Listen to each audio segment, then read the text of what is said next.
Imagine if I hit Jess's car. No, I can't imagine that. That would be too much to explain to the insurance company. Hit my own car with another person's car. Mm-hmm.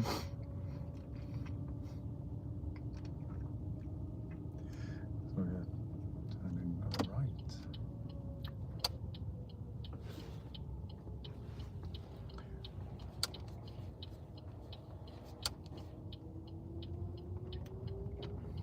How's your week been? Yeah, very good. Busy. Yeah. Always busy. Looking forward to a quiet weekend, actually. Well, it's our anniversary weekend. How is it? Yeah, so it's our anniversary. Like I said last time, it's our anniversary of being together today, the 6th, and then our wedding anniversary is actually the 7th. That'll be 7 years of being married tomorrow. Ooh, just going to follow this around. Make sure you stay on the left if you can. Because what you really want to be doing here, Tom, is as you turn, check. But always leave a bit of space in case somebody's coming up, if that makes sense. Yeah. So you could really take a super wide berth on this one. And if somebody is coming down, then... I don't like that car park. Yeah, that's awkward, isn't it? At least you can stop and they've still got room to go.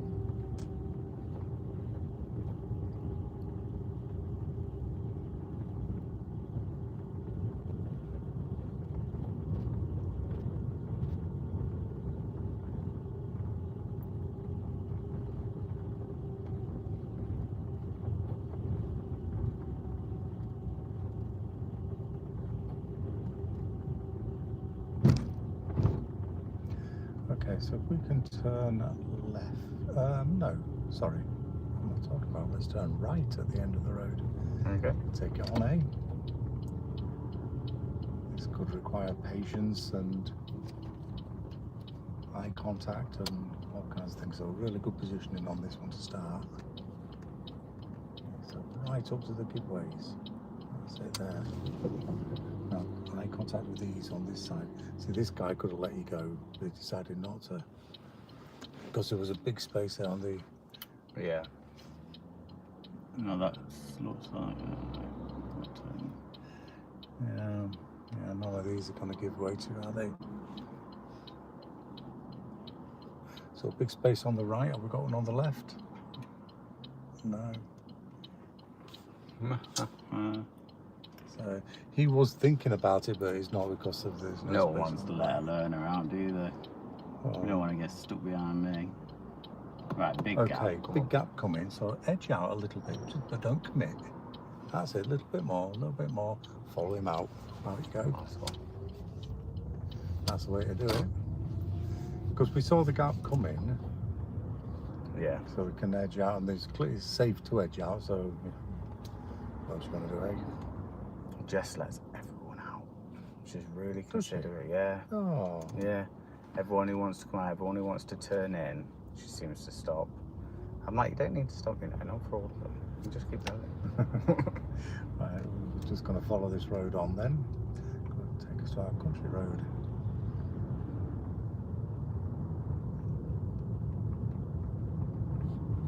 So the only experience we've had of a country road so far is a little bit of, is it Markeaton Lane? Well, that's where we're going to start with. Fab. And the good thing about Markeaton Lane is it's only 30 miles an hour. Yeah. So it's not like the big fast roads. Some of them can be like 60 miles an hour, but you wouldn't be ever expected to do that. That's a maximum, not a challenge. Yeah. Okay. Some people definitely take it as a challenge.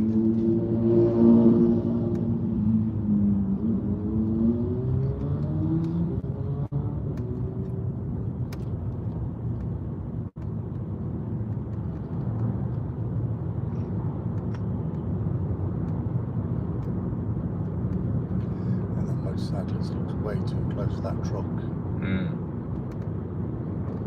I don't know if it's just our depth perception of it, but I guess it's just the way it looked.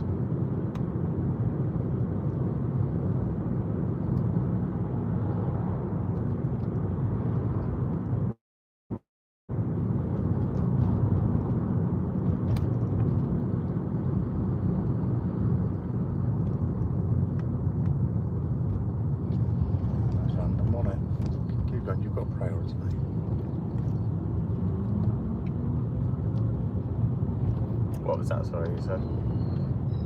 So the guy who turned in, the first one, he turned in basically where we would have turned in if we were going that way. Yeah.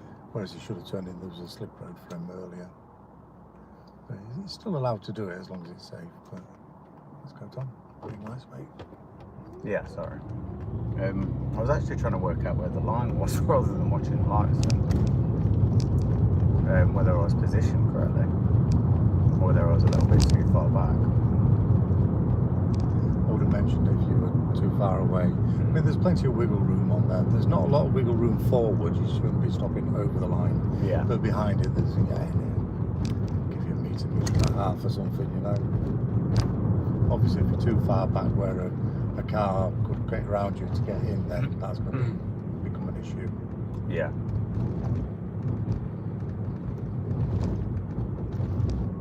This is why we always say, you know, look at the line where you'll stop, and that will help you to actually stop there.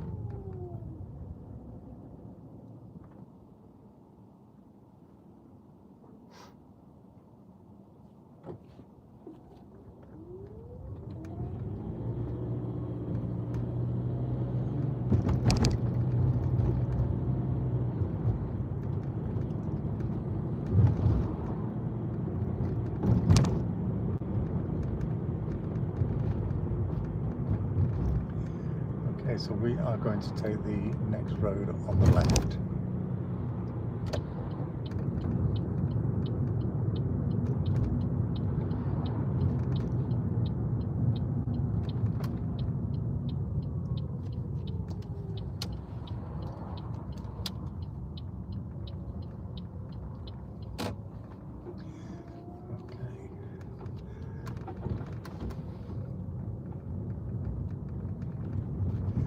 It's a bit of a tight road, this is, to be fair.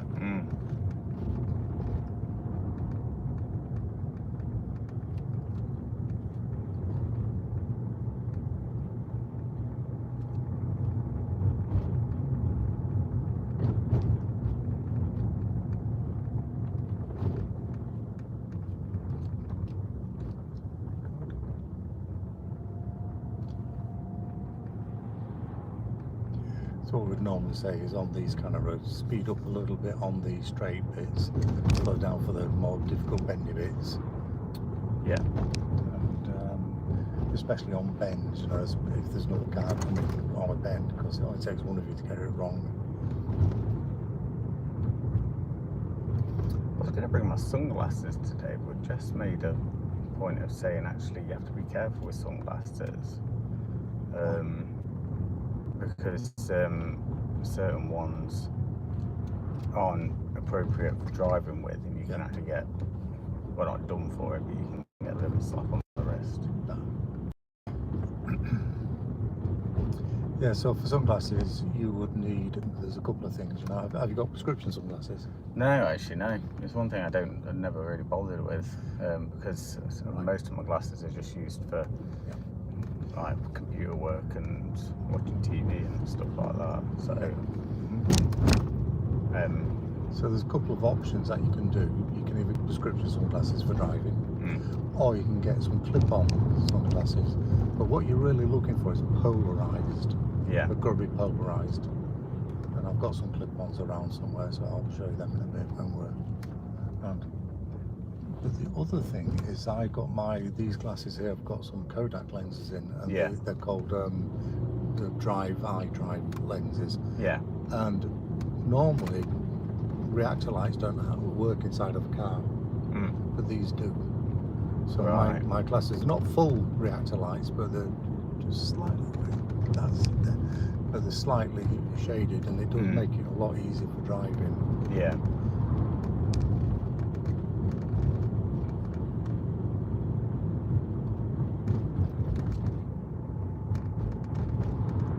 Do you know what? Going through my theory test practice and stuff is one thing I struggle on every time. I never really thought about it.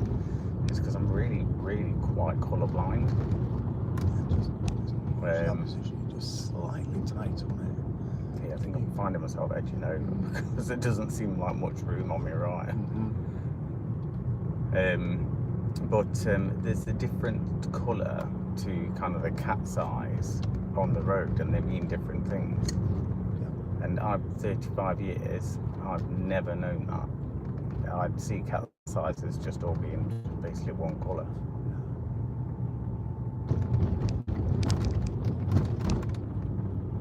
Okay, so I'm going to be asking you to turn right again at the end of this one. So again, another difficult right turn for you, Tom. So really good position is key to this. So you won't point yourself right into that little squared bit there. Okay, so right up to the line. Have a good look, early look. Are you clear? Keep checking both ways. Very clear that Yeah. way, nothing Okay. clear that way. Let's have it then. And then we're going to be going straight on. Yeah, so the clip-on ones are these, actually. Yeah. And they clip on really quite easily. So we're going to go straight here. Do you want to try them? Maybe doing a bit. Okay, a bit light. Yeah. It did work. I can pass you my glasses when. Oh, we'll work it out. Yeah. You can if you want. Yeah, okay. Just pop them on and then. Oh, we'll do. Not my glasses. I don't think they'll fit you. Right. So they will be slightly heavier than taking account of the weight. How about that? Oh, they're quite cool actually. Yeah, they're good, aren't they? Yeah. So these are I'll get used to that. polarized. Makes it a lot easier. It means you don't have to squint as much. Helps you to see things It a takes lot better. a lot of that glare out of the road as well that you can get from the sun. Puts lots- You can. puts most of it out. Yeah, you don't realise how much, especially with the kind of the tarmac and stuff, how much Yeah. glare you do get back. It reminds me of my skiing goggles. Yeah. Not that I've worn skiing goggles in 20 odd years, but it just takes the glare out of the snow.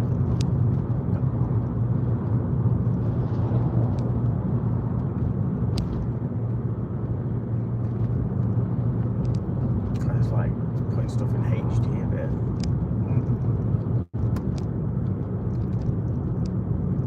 It's particularly useful in the winter, you know, because when you've got water on the road and the Yeah. sun's out, Yeah, I mean, definitely. you can literally, So the idea of these is that you know, if you was to look at a stream or water, you can actually see past the reflection on the surface. Yeah. So fishermen use these quite a lot.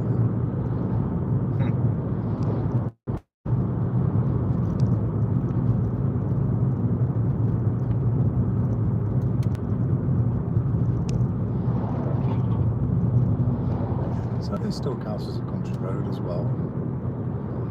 So like a sweeping road.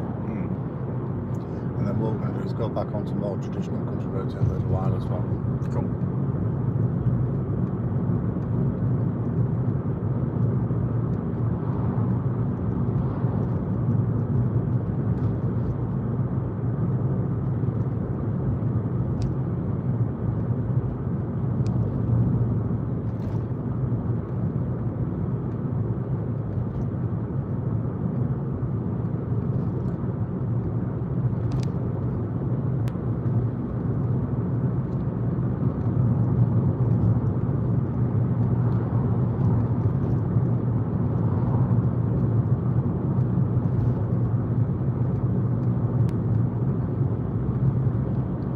Sign back there that said 50. Just looking forward to speed up a little bit. But my dash says 60. Yeah. I presume we'll go with the sign rather than the dash. So that says 50. Yeah. Yeah, always go with the local speed limits. You know, these are just cameras, no, it's just tech. Can't always be trusted.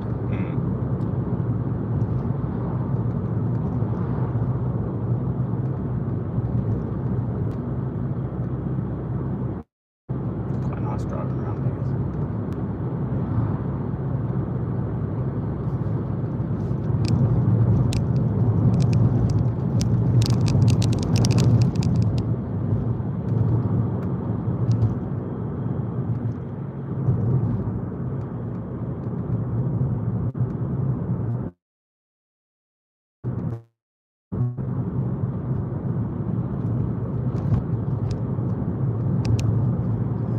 so we're going to be turning left soon. It's where the post box, the telephone box is there. So if you just slow down a little bit, because you're nearly at the speed limit anyway. So it's the second road on the left. This is the first. And you'll see the telephone, where that guy's turning in there. We're turning there left.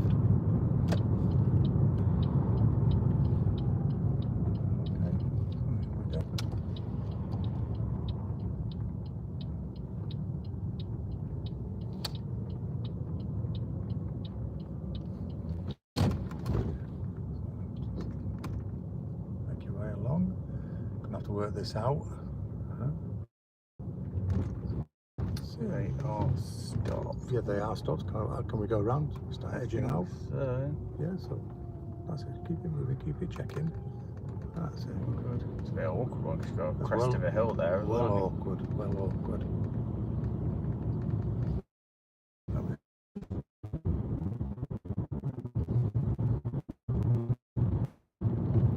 So one of the main things to watch out for here are the potholes. So you do want to stay away from the edge unless you're really forced over there. What we'd normally do, instead of just moving over, you'd slow down and move over. Slowing down gives you more time before they get to you anyway. Also reduces your speed, so if you do happen to hit one of these ugly potholes, it's going to burst your tyre, because it does, it can do. Oh yeah. I told you that's what I thought happened with Jess, didn't she? She hit quite a nasty pothole on Mile Ash Lane. Thought they had damaged her tyre. The car started saying that she had low tyre pressure. Yeah. Turned out it was not a problem. It was just a computer playing up. Yeah. Well, what it does is the sensors measure the rotations. It compares the rotations of each of the 4 tyres. It's quite sharp to the left. So of course, if you go out and your wheel spins more than the others, because it's mid-air or whatever. I know where we are. Sorry? That house that's having that work, sorry to point over there, that is one of mine and Jess's oldest friends, a lady called Nick. Ah. That's her cottage, and I'm doing the structural work for her. Sorry, we're using this way when we come to see her.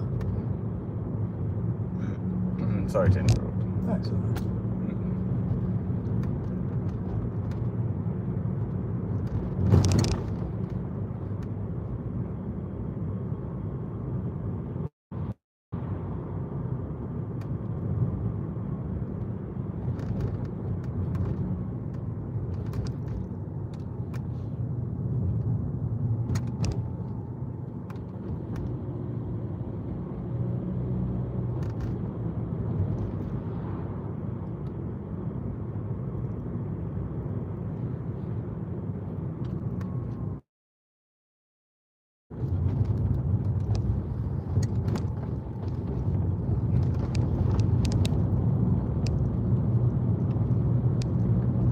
She certainly drives down here quicker than I do.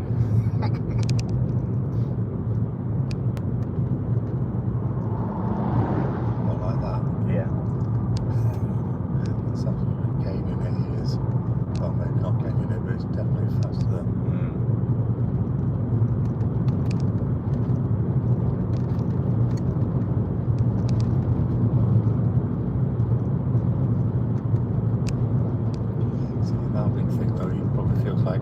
As fast as we are now, that's probably what it feels like to him in there.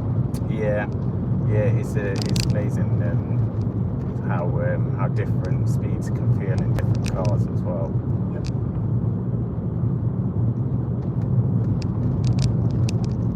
So my dad owns a Porsche, so he's got one of the new Land Rover Discoveries. That's his main car. He's got a Porsche Carrera GT. That's like his second car. It comes out on special occasions. And he had to go in for an MOT. So he took over to a Porsche garage in Nottingham to have his MOT done. And they gave him a temporary car. And they gave him one of those Porsche 4x4s, Cayennes or whatever they're called. But it was the coupe version with all the trimmings. Bloody hell, that car, it's like £160,000 worth of car. It was so quick. It was quicker than his Porsche Carrera. It was ridiculous. We took it to do a site survey, which wasn't the best of ideas, but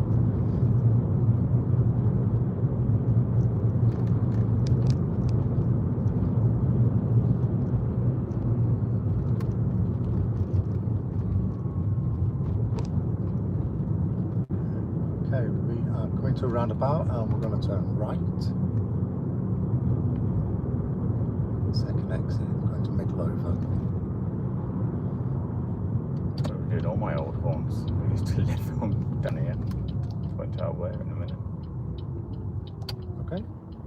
Yeah, we're looking good. The cobbled bit, presumably you don't enter that. No, we'll try not to. It's not really for us, it's for the trucks that need a tighter rear axle radius, you know. Like Yeah. The rear end always takes a shortcut. So on our right in a minute is Redbourne Gate. That's where I used to live when I was a lad, once upon a time. Yeah, you go a little bit further, it was one of Jess's first houses when she was in the UK. She dad had a house on Station Road. I used to ride my bike down here and then go, you know, where the old railway track is.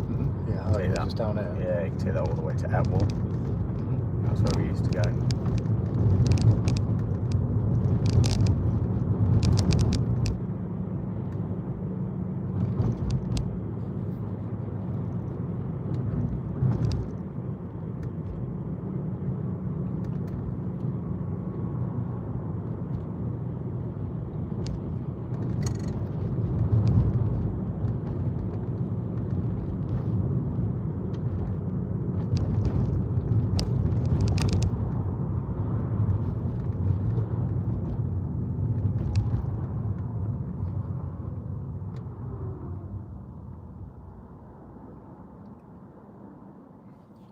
I'll have this space.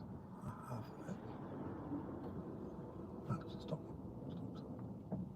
That being said.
What did Jess say to that? If you're judging distance when you're in traffic like that or you're waiting and stuff, you're not sure how far to give yourself between you and the car in front. Is always try and see tyre and tarmac.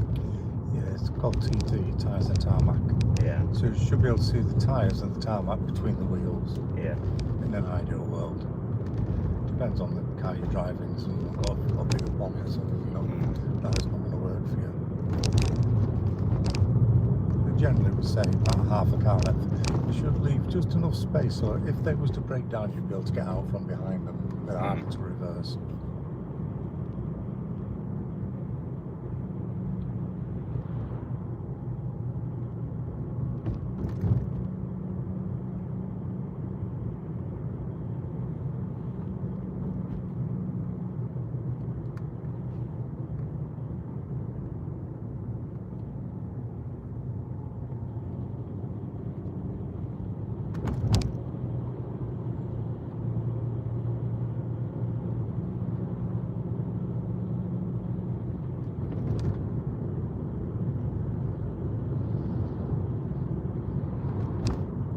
Now then, we are turning right at this roundabout. I was going to go straight on, but hey ho, I'm clear to go. Definitely looks like it. Let's just go this way then. So this is our exit here.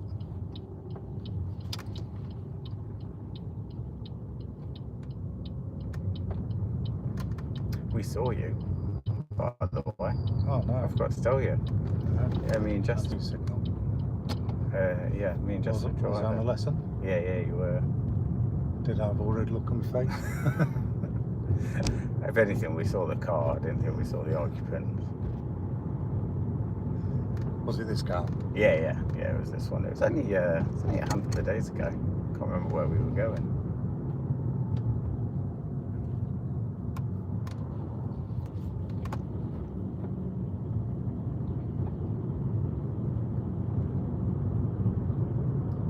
We were up near the hospital, if memory serves me. So we're going to take the next road on the left. It's just here by the diverted traffic sign.